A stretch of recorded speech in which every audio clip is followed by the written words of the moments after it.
The Testimony of Jerome, 14 years old, from Mandaluyong. Ito si Jerome, 14 taong gulang, nagbakasyon sa Thailand kasama ang kanyang ina na isang OFW. Isang araw, siya ay napagtusan bumili sa labas. Subalit sa kasamaang palad, siya ay nahagip ng isang truck.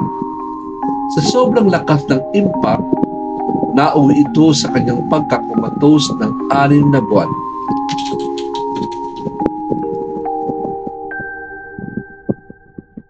Bali-bali ang kanyang buto sa lower extremities at kahit ang kanyang nervous system ay apektado. Inuwi na siya sa Pilipinas dahil sa hindi na siya tinanggap sa ospital dahil ang sabi ng doktor ay 5% na lang ang tsansa niyang mabuhay.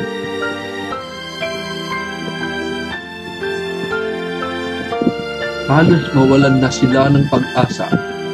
Subalit nang dumating sa buhay nila ang red pine needle oil sa pamamagitan ni Doc Z, sila ay nabigyan ng pag-asa.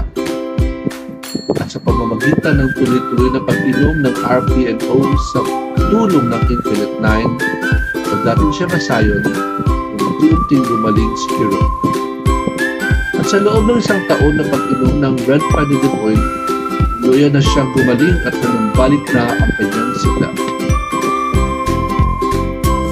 At kasalukuyan, si Jerome ay nakauwi na sa kanyang probinsya sa Mindoro at nagpatuloy na rin siya sa kanyang pag-aaral. His dream in life is to become a pastor. Maraming salamat sa Diyos at the Red Pine Needle Oil.